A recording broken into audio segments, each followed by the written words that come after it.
Hello everyone, welcome to Road to Cat 99. So today we will discuss कि इस current stage पे DLR के लिए आपको क्या करना चाहिए बिकॉज DLR एक ऐसा सब्जेक्ट है जहाँ पे आपको बहुत सारी प्रॉब्लम्स फेस करनी पड़ सकती हैं एंड हर एस्पिरेंट को एक DLR में प्रॉब्लम आती ही आती है। उसका मल्टीपल रीजंस हैं, उनके काफ़ी रीजंस हैं, बट एक रीज़न ये भी है कि DLR में there are lot of varieties, there are no fix pattern, there are no fix sets. तो उस वजह से भी DLR का एक ऐसा रहता है कि मतलब कुछ भी आ सकता है, तो उस चीज़ के लिए आपको एडप्टिव होना पड़ेगा, है ना। आपको एक फिक्स पैटर्न कई बार काम कर जाएगा, कई बार नहीं करेगा, बट ओवर द ईयर्स अब कैट में यही हो रहा है कि वो फिक्स पैटर्न काम नहीं कर रहा, है ना। सो उसके लिए you have to be mentally prepared and you have to be strong at your thinking because as such कुछ ऐसा सेट नहीं आएगा जहाँ पे आपको कुछ पास्ट की नॉलेज चाहिए या कुछ ऐसा चाहिए, जस्ट बेसिक अंडरस्टैंडिंग चाहिए। वो आई थिंक आपने DLR में जो आपका LRD है, ये आपका सॉरी अरेंजमेंट है, सर्कुलर अरेंजमेंट है, लीनियर अरेंजमेंट है, ठीक है, ट्रूथ एंड लाई है, क्यूब्स हैं, ठीक है, और सेट थ्योरी है, गेम्स एंड टूर्नामेंट्स है। तो ये सब टॉपिक्स में थोड़ा थोड़ा आप पूरा टॉपिक्स को स्ट्रॉन्ग कर लीजिए, है ना, क्योंकि जनरली लीनियर अरेंजमेंट है, कोई एक या अदर टाइप का अरेंजमेंट तो आता ही आता है। But when it comes to the paper solving, तो पेपर सोल्विंग में सबसे ज़्यादा दिक्कत DLR में होती है। उसका एक रीज़न ये है कि DLR का जो पेपर ऐसा सेट होता है कि you will have to choose the sets, है ना। आपको इतनी आसानी से इतनी बिना कुछ किए सेट्स नहीं मिलेंगे, और मिलेंगे भी तो शायद ऐसा हो कि आपने अगर 50 मॉक्स दिए 10 मॉक्स में मिल जाए, बट हमें नहीं पता कि हमें D-Day पे कौन सा मॉक आएगा, मतलब किस टाइप का अरेंजमेंट आएगा, क्या आएगा। तो इसीलिए we will focus on the thing कि हम इसको ऐसा क्या करें कि हमारा जो चांस है वो बहुत हाई हो जाए, मतलब जो चांस ऑफ सक्सेस है वो इतना हो जाए कि हमारी पहली बात तो जो 85 परसेंटाइल की कट ऑफ है वो हमेशा क्लियर हो, एंड दूसरी बात कि हमारा उसके 85 परसेंटाइल के साथ साथ ऐसा हो कि उसके बाद हम मैक्सिमाइज का फोकस करें। बिकॉज बच्चे बहुत बार ये होता है ना कि आप DLR में बहुत अच्छा कर रहे हो लेकिन D-Day पे आप 85 या 80 परसेंटाइल भी क्रॉस नहीं कर पाओगे, एंड तो उसमें बहुत ज़्यादा ऐसा होता है कि आपको कॉल्स ही नहीं आएंगी। तो हमारा फोकस यही रहता है कि हम स्कोर इंप्रूव में तो मैक्सिमाइजेशन करेंगे ही, बट उससे पहले हमें 85 परसेंटाइल का बैरियर तोड़ना पड़ेगा, ठीक है। तो अभी जो बच्चे प्रिपरेशन कर रहे हैं उनकी बात कर रहा हूं मैं, पहले उनको पहले तो सारे बेसिक्स क्लियर करने हैं। बेसिक्स के लिए आपको 1 मंथ इनफ है या 1.5 मंथ्स इनफ है, ठीक है। But along with the basics आपको बहुत प्रीवियस ईयर मॉक्स या प्रीवियस ईयर कैट्स के सेट करने हैं। Now when it comes to the sets of the previous year mocks या प्रीवियस ईयर कैट्स, तो आप देखोगे उसमें कोई फिक्स पैटर्न नहीं है, फिक्स नॉलेज की रिक्वायरमेंट नहीं है, एंड अगर जो बच्चों का अभी बेसिक्स क्लियर नहीं है वो भी कर सकते हैं। वो अपने आप को ये एक्सक्यूज ना दें कि मेरा बेसिक्स क्लियर नहीं है, मैं अभी नहीं कर सकता, आप जरूर कर सकते हैं, ठीक है। दूसरी बात, अगर आपका बेसिक्स क्लियर है या नहीं क्लियर, आपको वो सेट हार्ड लगेगा because you are attempting them first time, आप एक रिवीजन फर्स्ट टाइम कर रहे हो उनकी, तो वो आपको हार्ड लगेगा। But you have to accept the fact कि वो जो हार्ड है वही आपको, वो लेवल आपको मॉक्स और वो लेवल आपको एक्चुअल कैट में फेस करना पड़ेगा, बिकॉज एक्चुअल कैट का DLR अब काफ़ी टफ आने लग गया है, ठीक है। तो जितना आप रियलिटी से बेटर फेमिलियर रहेंगे उतना ही आपको फ्यूचरिस्टिक रिजल्ट काफ़ी अच्छा आएगा, और आप अपनी प्रेपरेशन भी उस तरीके से प्लान कर सकते हैं। अब आपको सोल्विंग पे फोकस करना है बिकॉज वो जो आपके जो भी 2021, 2022 या 2020, 2019 में सेट्स आए हैं उनका कोई फिक्स पैटर्न नहीं है। वैसा टाइप आप कितने भी बेसिक्स क्लियर कर लो आपको नहीं मिलेगा। So the first thing is you have to do the basics, then you have to start attempting the mocks, start attempting your previous year sets, या जो भी है आपको जल्दी से जल्दी अटेम्प्ट करना है, ठीक है।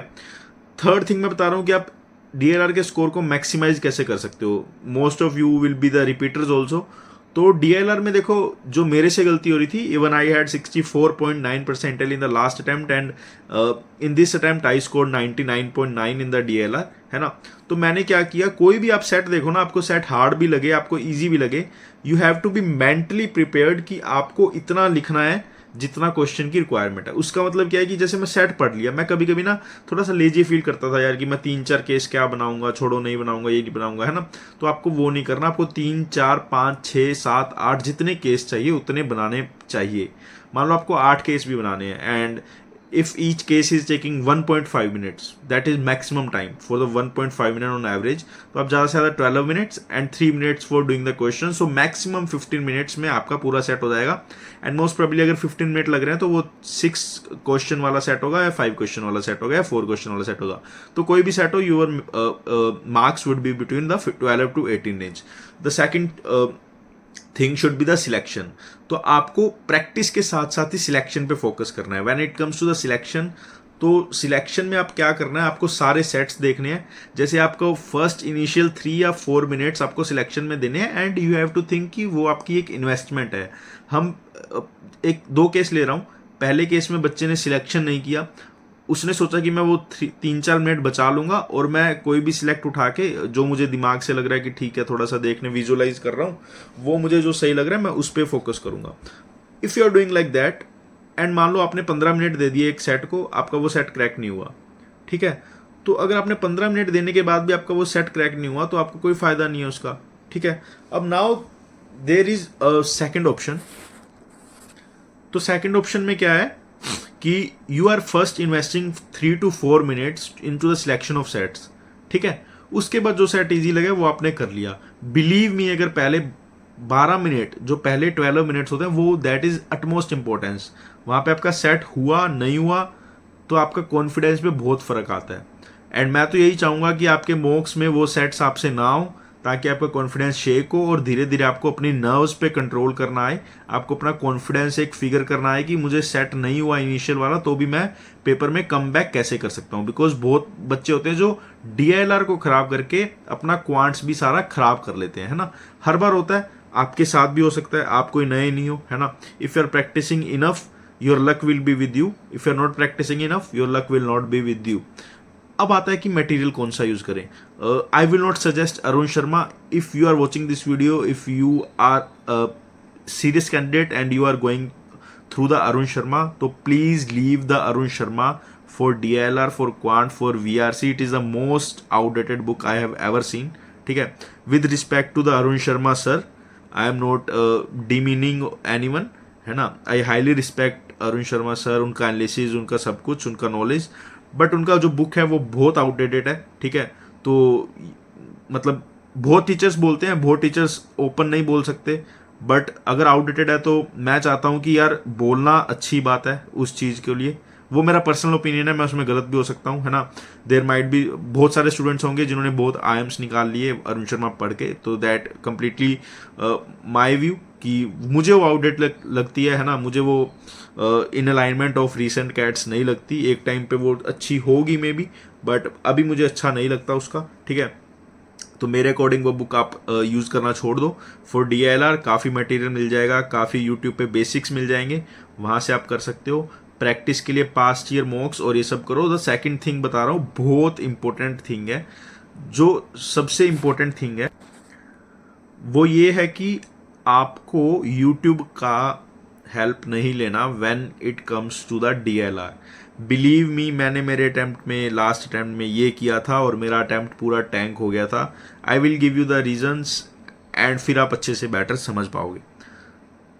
जो मैंने किया था, I had selected a lot of channels, उसमें 200, 300, 400 वीडियोज़ थी DILR की, और मुझे लगा कि मैं हर चैनल 800 जिसकी वीडियोज़ है उसमें अराउंड 3000, 4000 सेट्स कर लूँगा, और मैंने करे भी थे. मैंने सारी वीडियोज़ देख ली थी. तो व्हाट यूज्ड टू हैपन, मैं उसको वीडियो चलाता था, उसको सेट पढ़ता था, मुझे लगता था कि ठीक है वीडियो देखी तो मुझे उसका क्रैक पता लग गया.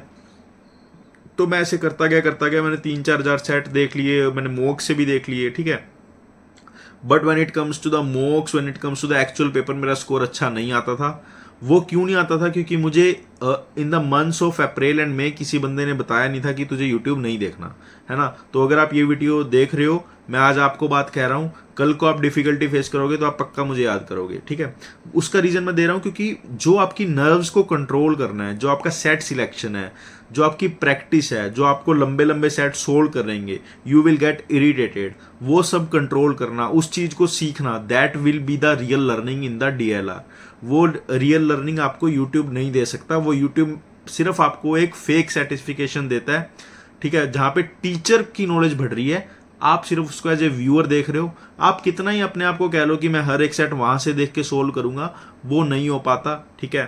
The second and third thing is कि जो यूट्यूब पे आधे अधूरा कंटेंट रहता है, ठीक है, उनकी वीडियोज बेसिकली व्यूअरशिप के लिए बनती है, ठीक है, या फिर आप कह लो कि उनका ये नहीं पता कि आज वो कंटेंट दे रहे हैं कल को ना दें, ठीक है, because these are the free content, so you can't rely on that. And main thing यही है कि आपकी हैबिट अच्छी नहीं बन पाएगी उस चीज़ से, ठीक है। अब करना कैसे है, करना आपको अपने हाथों से है, ठीक है। आपको जितना टाइम लगे आपको उतना इन्वेस्ट करना है, आपको ज़्यादा प्रैक्टिस करनी है, उसी से ही DLR इंप्रूव होगा, ठीक है। आगे मॉक सीजन आ रहा है, इसीलिए मैं आज ये वीडियो बना रहा हूँ ताकि आने वाले मॉक सीजन में आपको डिफिकल्टी फेस नहीं करनी पड़े, क्योंकि बहुत बार हर बच्चे डिफिकल्टी फेस करते हैं DLR में। एंड बिलीव मी कि जो DLR है वो ऐसा सेक्शन है कि एक बार आपका उसका ग्राफ अगर नीचे जाने लग गया ना ग्राफ, तो फिर वो ऊपर उठना बहुत मुश्किल है। उठता है but then it requires a lot of practice. आज मैं आपको ये बात इसलिए बता रहा हूँ कि करंट में you do have a lot of time, आगे आने वाले टाइम में आपके पास उतना टाइम नहीं होगा, आपका मॉक भी चलेगा, आपको इम्प्रूवमेंट भी चलेगा, आप चीज़ें नई सीख भी रहे होगे। You have to attend the classes, you have to do the assignments, you have to give 1 or 2 mocks weekly, and then you have to do the analysis, you have to again watch the solution videos, and there are a lot of things। फिर आपका score गिरेगा तो आपको अलग nervousness होगी, अगर ऊपर जाएगा तो एक अलग प्रेशर आता है, ठीक है। Because if you are aiming for 95, जिस दिन आपका 95 आ गया, योर एक्सपेक्टेशन विल बी कि अब 98 लेके आना है। 98 आ गया तो योर एक्सपेक्टेशन विल बी 99 लेना है। 99 आ गया तो 99.5, तो ये एक्सपेक्टेशन चलती रहेगी, तो प्रेशर्स आएंगे, है ना। तो उसके लिए आपको मेंटली प्रिपेयर होना है। DLR के मैंने इसलिए बोला था क्योंकि DLR का ऐसा कोई स्ट्रेटेजी नहीं है। DLR को क्रैक करने के लिए it's all about mindset, it's all about how you select the set. Basically we do have 40 minutes. 40 minutes में आपको 4 सेट करना है। बहुत ईजी साउंड कर रहा है, आपको लग रहा है कि मैं 4 में से 2 सेट तो कर ही लूँगा, but the things are not that simple.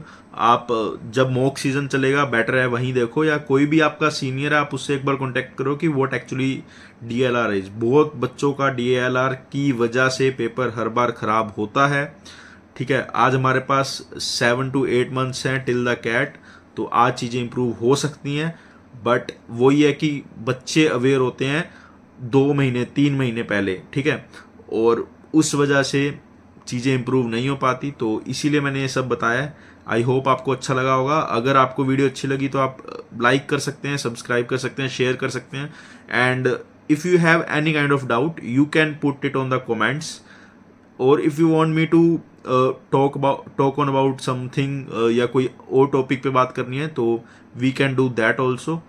And the third thing is stop wasting your time.